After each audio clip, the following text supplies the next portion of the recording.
గారు ఈరోజు బెట్టింగ్ వ్యవహారం పైన హైదరాబాద్ మాదాపూర్ పోలీస్ స్టేషన్లో, పంజాగుట్ట పోలీస్ స్టేషన్లో కేసులు పెట్టి ప్రముఖ సినిమా యాక్టర్కి అందరికీ నోటీస్ ఇచ్చారని చూశాను. ఇది నిజంగానే కళామ తల్లి చాలా పవిత్రమైంది. పవిత్రమైన కళామ తల్లికి సేవ చేస్తున్న వాళ్ళు నిస్వార్థంగా చేయాల్సిన పని లేదు. డబ్బులు సంపాదించుకో తప్పేం లేదు. గతంలో ఉన్నటువంటి అల్లూరు రామరాజు లాంటి వాళ్ళు కూడా నేను పనిచేశాను. అంటే కళామ తల్లి ద్వారా వచ్చేటువంటి పాపులారిటీ, దాంతో డబ్బులు వస్తున్నాయి మీకు.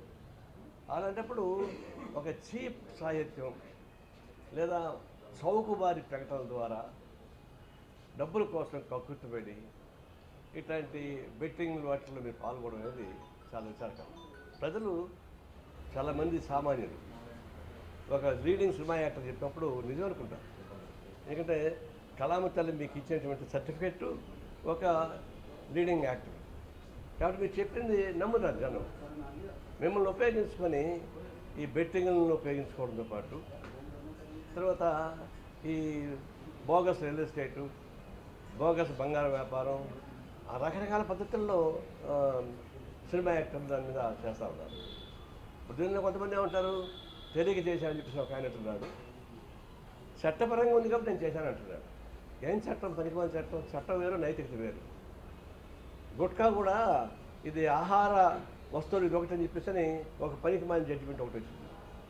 దాని దృష్టిలో పెట్టుకొని పాన్ పరాక్ ఇవన్నీ తయారు చేసి అమ్మేస్తూ ఉన్నారు. చాలా హీనాతిహీనమైనటువంటి పాన్ పరాక్ లాంటి వాటికి కూడా సినిమా యాక్టర్లు అడ్వైజ్ చేస్తున్నారు. దాన్ని తిని ఎంజాయ్ చేస్తున్నారు పనికిమాలిన వాళ్ళు. దీన్ని చూసినప్పుడు సాంఘిక అరాచకంతో కూడుకున్నటువంటిది, సాంఘిక హింసతో కూడుకున్నది, అనైతిక విలువతో కూడుకున్నటువంటి అంశాలపైన మీరు ఎందుకు మీ పాపులారిటీ ఉపయోగిస్తున్నారు? కేవలం డబ్బులు అంటే మీకు డబ్బులు ఇచ్చారు కదా, జనం సపోర్ట్ చేశారు, మీకు డబ్బులు ఇచ్చారు, ప్రతి సినిమా యాక్టర్ బ్రహ్మాండంగా అనుభవిస్తున్నారు.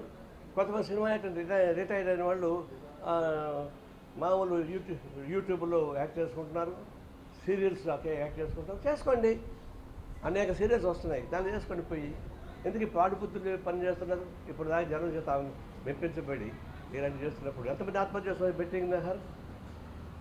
నేను ఎవరో నాకు ఫోన్ చేశాడు, సార్ మీరంతా ఆన్లైన్ రమ్మి ఆడతారని చెప్తా కొట్టా చెప్పాడు. పేరు కూడా తెలియదు. అంటే ఇట్లా వాళ్ళకి ప్రోత్సహించే పద్ధతుల్లో సినిమా యాక్టర్ చేయకూడదు. ఒకప్పుడు చిరంజీవి కోకోకోలా అడ్వర్టైజ్మెంట్ చేస్తున్నాడు. అప్పుడు నేను ఆయన లెటర్ రాశాను, ఈ కోకోకోలా అనేది నేనే కాచి చూశాను, బాండాలో పెట్టి కాశాను, కారులాగా వచ్చేసింది. అయ్యే కోకోకోలా తాగడం వల్ల అది అనారోగ్యం, పిల్లల్ని చెడగొడుతున్నావు, చిల్డ్రన్స్ డే సందర్భంగా ఈ లోపల ఆపకపోతే ధర్నా చేస్తానని చెప్పి ప్రకటించాను. చేస్తే సాయంత్రానికంతా అల్లు అరవింద్ గారు నాకు ఫోన్ చేశాను. ఏంటి నారాయణ చిరంజీవి పైన బాంబులు వేసేవాళ్ళు. నేనేం వేయలేదని అంటే ఏమిటంటే మేము చేసే అడ్వైజర్ వచ్చే డబ్బులు ఈ చిరంజీవి రక్త నిధి ఉంది కదా, దానికి ఖర్చు పెడుతున్నాం, దానివల్ల ఉపయోగపడుతున్నాడు. అడుసు తొక్కనేలా, కాలు కడగనేలా, రక్తం చెడగొట్టడానికి మీరు దీన్ని ఉత్సాహపరిస్తే చెడిపోయిన రక్తానికి మనం బాగు చేయడానికి మీరు ఖర్చు పెడతారా?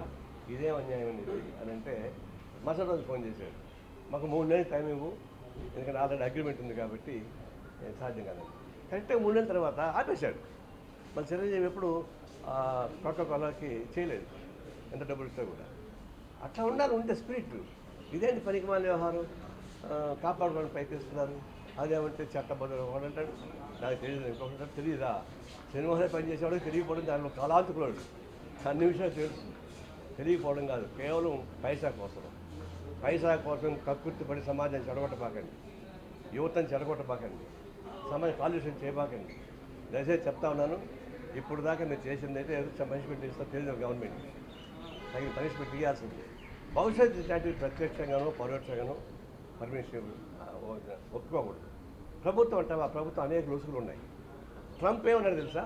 అమెరికన్ ప్రెసిడెంట్ ట్రంప్, ఏమయ్యా నువ్వు ఇన్ని లక్షల కోట్ల వేల కోట్ల రూపాయలు మిస్యూజ్ చేసావు, డబ్బులు ఎగ్గొట్టావు, కేసు ఉన్నాయంటే ట్రంప్ అంటే చట్టాల్లో ఉన్న లోపలిని ఉపయోగించుకున్నా అన్నాడు. ట్రంప్ అంటాడే చట్టాలను ఉపయోగించుకుని తప్పు చేస్తే తప్పు కరెక్ట్ అవుతుంది. అది ఈ చట్టాలు అనేక రుసులు ఉంటాయి.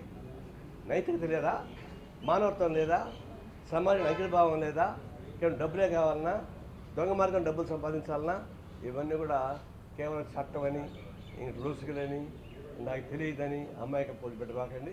తక్షణం అన్ని రకాల అడ్వర్టైజ్మెంట్స్ నేను చెప్పేదంటే అన్ని రకాల అడ్వర్టైజ్మెంట్స్ దాన్ని ఆపమని చెప్పేసి నేను మీకు కోరుతాను.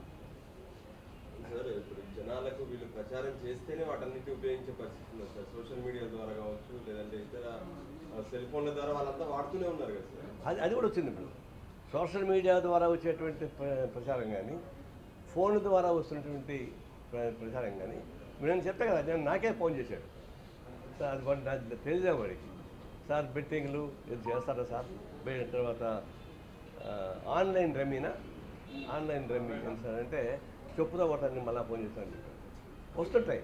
వాటిపైన కంట్రోల్ ఉండాలి. గవర్నమెంట్కి ఎక్కడెక్కడో వాగేవాళ్ళందరినీ తీసి అరెస్ట్ చేస్తున్నారు. ఊరికి కొత్త వాగుతారు చూడు, ఆ వాగేవాళ్ళ మీదే కేసు పెడతారు గవర్నమెంట్ శాఖ, ఏపీ గవర్నమెంట్. చేతలతో పనిచేశారు చూడు, అనేక criminals activities, money laundering, mafia gangs, mines mafia, liquor mafia, హత్యలు, ఇవన్నిటిలోకి పోవడంలే. కేవలం పోసానేది వాగాడంట, ఇంకోటి ఇంకేది వాగాడంట, ఆ వాగిన దాని కేసు పెడుతుంది. అది వాగాడం మీకు కేసు పెట్టడం కాదు. ఆచరణలో ఎవరైతే క్రైమ్ చేస్తున్నారో, ఆర్థికంగా ఇబ్బంది పెడుతున్నారో, ఏమని 2 days శాండ్ మాఫియా జరుగుతూ ఉంది, లిక్కర్ మాఫియా జరుగుతూ ఉంది. వాటిపైన మీరు యాక్షన్ తీసుకోకుండా ఎవరు అన్నారంటే అది కాదు. కానీ అయితే సోషల్ మీడియా యాక్షన్ తీసుకోవాలి. సోషల్ మీడియా అతీతం కాదు, పట్టుకోవడం పెద్ద కష్టమేం కాదు. దానిపైన కూడా చర్యలు తీసుకుని బెట్టింగ్ని కొన్ని రాష్ట్రాల్లో అనుమతించడం, కొన్ని చోట్ల చట్టపరమైన వెసులుబాట్లు ఉండడం, దాన్ని ఆసరా చేసుకుని ఇవన్నీ చేస్తున్నారు. దేశవ్యాప్తంగా ఒక చట్టం బెట్టింగ్ని నిషేధించేదేమన్నా డిమాండ్. అదే చట్టం అంటే మన భారతదేశంలో ఏ చట్టం పెట్టినా దాన్ని డొంకలు పోసేటువంటి ఒక సందు పెట్టారు. మీరు భూ సంస్కరణ చట్టం పెట్టారు, దాన్ని చాలా సందులు పెట్టారు, ఎక్కడ నష్టం జరగలేదు. అంటే గుట్కా ప్రమాదం అన్నారు, ఆ గుట్కాను ఆహార వస్తువుగా కోర్టు ప్రకటన చేసుకొని అదేమంటారు దాన్ని